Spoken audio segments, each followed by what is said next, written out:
Ahojky, tak opět začínáme vlog takhle udělání snídaně. Dělala jsem si klasiku ovesné vločky s proteinem, čokoládou a pak k tomu mám vždycky 10 gramů arašidového másla, který já se nedávám na tu kaše, protože mě hrozně vadí, když je to arašidový máslo steplaný z té kaše, takže si vždycky vemu lžičku a prostě si odeberu 10 gramů a s ním to jenom takhle samotný. No, takže tady jste mohli vidět kašičku, to máslo, o kterém jsem mluvila, pak se samozřejmě dělám ranní kávu, jako vždycky, a teď už se vrhneme konečně na vlog. Ahojky, já vás vítám u tohohle vlogu. Tenhle vlog bude takový random, bude to z nějakých zážitků s kamarádama, udáme si haul z Gymsharku. Začala bych úplně na úvod haulem z Gymsharku. Objednala jsem si Gymshark, jenom teda 3 kousky. Já jsem se na to tak strašně těšila, to je jedna z mých nejoblíbenějších značek, ještě spolu s Nike, to jsou takový 2 moje značky. A pojďme si to teda ukázat.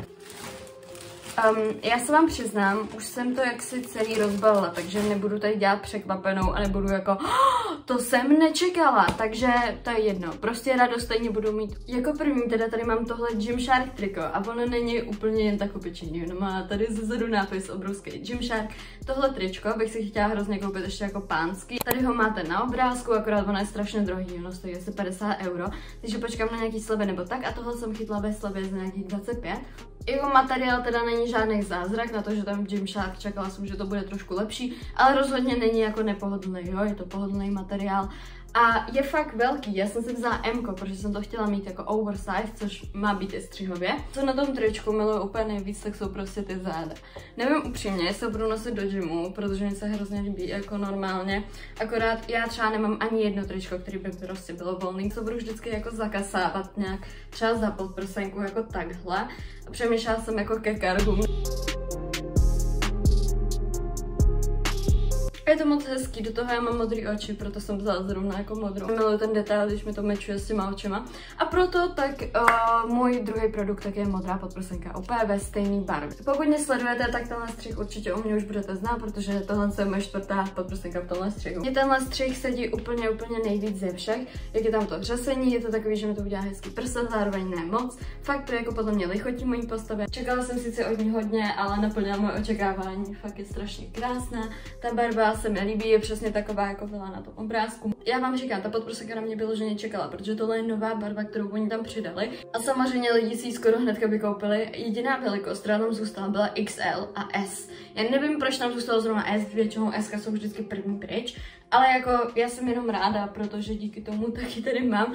A měla jsem tam ještě napsaný, že jako už jsou to poslední kusy, když jsem ji objednávala, takže jsem ráda, že jsem ji stihla najít, protože nevím, co bych dělala, kdybych to tam potom našla a byla bych jako, tak to si musím koupit a pak bych zjistila, že ani není na mě velikost, takže já jsem s touhle podprsenkou strašně spokojená a těším se, až si s ní dám dneska první trénink. Poslední věc, tak je taška.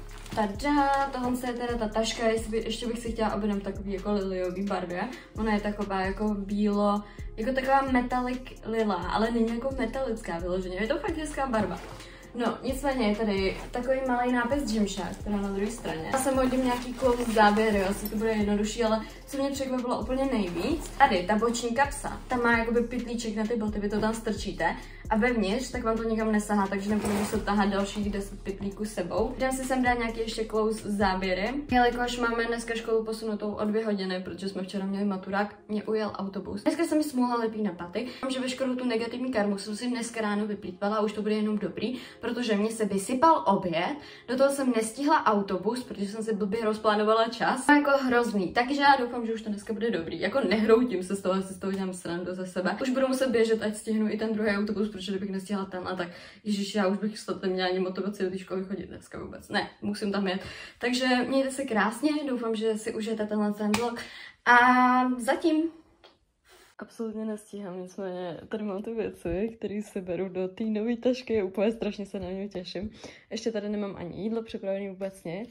Prosím pěkně, autobus mi jede za asi, no za necelých 20 minut, tak kámo, dělej, nestíhám. Jsem teďka došla domů a půjdu si udělat ovesnou kašičku. Sáry mi dneska dala ten vzoreček proteinů, takže se ho rovnou půjdeme i do toho vyzkoušet. Proto vlastně si dělám jako svačinu i ovesnou kaši. Napište mi schválně do komentářů, jestli si se svýma kamarádama taky vyměňujete vzorečky proteinů, abyste mohli ochutnávat. Nicméně, co se teda týče toho, je to teda příchuť K-pop, jak jste si mohli všimnout, a moje recenze, vonilo to hrozně hezky, jako takový ty žužo Haribo bonbóny. Že fakt to chutnalo trošičku jako piškotový dort, nebo taky ten piškot prostě u dortu, akorát s takovým pudingovým jako ocáskem. Já nevím, mě to upřímně moc nechutnalo. A teď se přesunu do dalšího dne.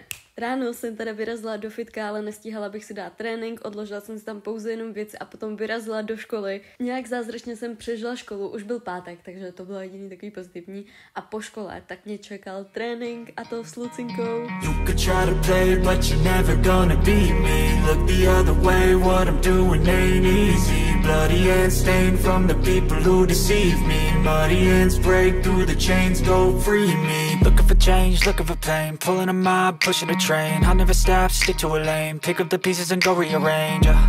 I'll be the best above all the rest, put me to the test and expect nothing less. You check as I'm chess, what's happening next? Yeah. He got the venom, a tangible weapon, no coming in second. This life is a lesson. He got a new engine from pain, that's a blessing. New focus, no guessing, just bold an obsession. All in his possession. You got the... Já nevím, co k tomu mám dodat, tak já si, že to vystihuje všechno. Cheers. Jedem na maturák. Počkej, prosím pěkně, víte, z čeho jsem tak nadšeně vyjekla? Z toho, že mě napadl skvělej v uvozovkách přechodový záběr. Sami ho uvidíte, jakože namířím kameru do drinku a uvidíme se na maturáku. Nechme tě nešťastnou. Naschle. Looking for pain, pulling a mob, pushing a train. I'll never stop, stick to a lane. Pick up the pieces and...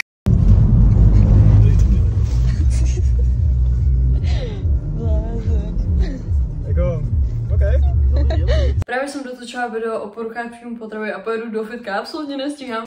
Tady mám Air Force do fitka. Dole mám připravenou ještě krabičku z večeří, vemu si ještě flašku, tu jsem málem zapomněla. Nemám nabitou ani powerbanku a v mobilu mám tak 15%, ale to nějak přežijem. Tak rychle udělat něco s tady těmhle s tím.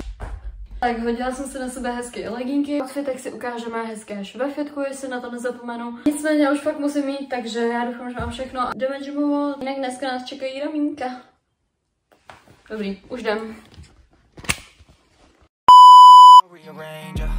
I'll be the best above all the rest, put me to the test and expect nothing less. You check as I'm chess, what's happening next? Yeah. You got the venom, a tangible weapon, no coming in second. This life is a lesson. Tohle to budou znát holky. Dneska mám přesně takový ten bad hair day, kde ty vlasy už jsou prostě polomastný. Tady to mám úplně cíplý. Ono to naštěstí není tolik vidět, ale vám vlastně nevychází, jak byste si ty vlasy potom myli. Takže vlastně celý den chodíte s napůl mastnýma vlasama, aby vám to vycházelo.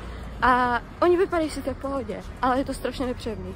Jinak dneska jdeme záda, já si koupím ještě proteinovou tyčinku, kterou si dám po tréninku, protože mi ještě bude trvat nějakou dobu, než se dostanu domů a domů se asi dostanu už na oběd, tak ať rychle něco po sobě hodím po tréninku.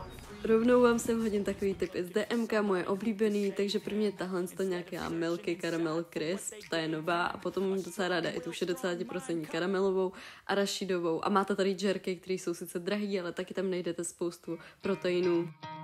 You could try to play it, but you're never gonna beat me. Look the other way, what I'm doing ain't easy. Bloody hands stained from the people who deceive me. Muddy hands break through the chains, go free me. Looking for change, looking for pain, A pulling... jelikož zrovna nikdo nebyl v šatně, tak jsem si říkala, že vám udělám takovou mini prohlídku. Takže tam teď jsme vyšli. Tady je sauna, tam radši vám to ukazovat nebudu, kdo tam někdo byl. No se záchodem. Super, tady máme tampony takhle. Mám fény a spoustu dalších věcí, které prostě potřebujete jako holka. Tady jsou koupelny, co je jediný debilní, tak tady se vždycky zabíjíte, protože všude je voda. No a tady to je moje nejoblíbenější skřínka, takže opovažte mi sem někdo líst. Dneska, tak jsem hrozně taková skromná, vždycky sebou tahám 1000 věcí. Dneska mám jednu tašku, nemám ani bundu a jednu mikinu.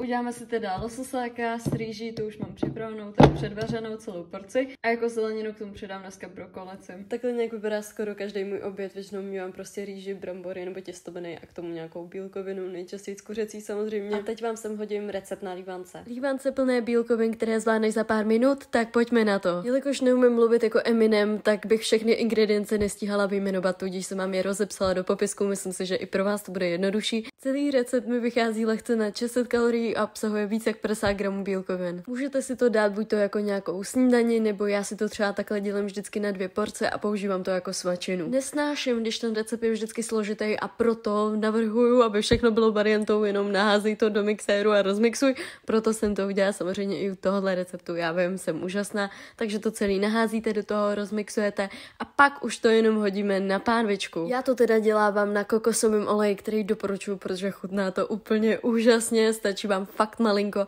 a uděláte na tom kompletně všechny límanečky. Dělejte to teda spíš na menším plameni, protože jinak budete mít ten spodek nedodělaný, vršek spálený. Jak vidíte, já jsem si to teda rozdělala takhle na 2 porcičky a ke každý té porci tak přidám těch 100 gramů toho polotučného tvarohu, který byl napsaný i v tom receptu. Už tam můžete hodit jenom nějaký čekankový syrup, flap drops, ovoce. Nezapomeňte si recept uložit a zatím.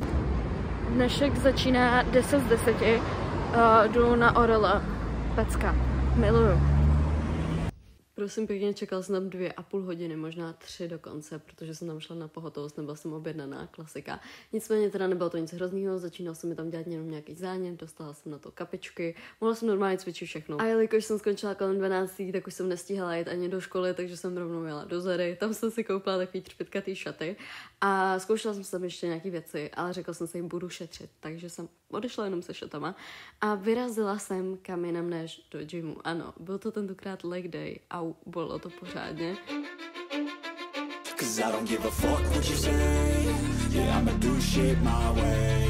So you can go kick rocks, I'ma stack bricks up, build what I want to make. Yo, I got a lot of shit to say, so I'ma do this every day. I'll be writing things until I'm fucking buried in my grave. 6 feet deep under, but my body won't decay. Cause my messages are timeless, so they'll put them on display. Oh yeah, I rap with a certainty, I have a sense of urgency. A message for eternity, for everyone internally. I had some people burning me, but now they fucking learn to see I ain't the one. Po tréninku jsem se teda šla umýt vlasy a připravit se na maturát. Mám tu pěšenku úplně jinak, ne?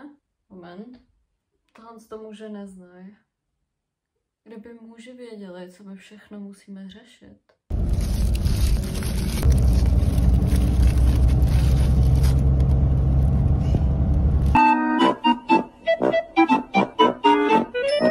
Kolem 7 jsme teda už dorazili na maturák, kde jsme byli až do půlnoci.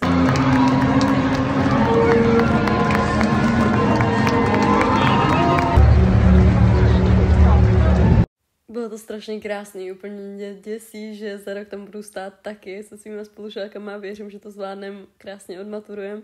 No, tady už máte záběry z našeho úžasného tancování. Bolely mě nohy jak něco, nicméně fakt to stálo za to, ani na after jsme potom nešli, protože jsme chtěli další den normálně fungovat a já upřímně ani nejsem na afterparty. A tohle teda už bude i konec tohohle vlogu, další vlogy bych chtěla udělat takový víc plynulejší, protože přijde mi, že ty vlogy většinou, když dělám, tak je to třeba za 3 dní, který ani na sebe nenavazujou. Takže slibuju, příště to bude lepší, mějte se krásně a u dalšího videa. Zatím.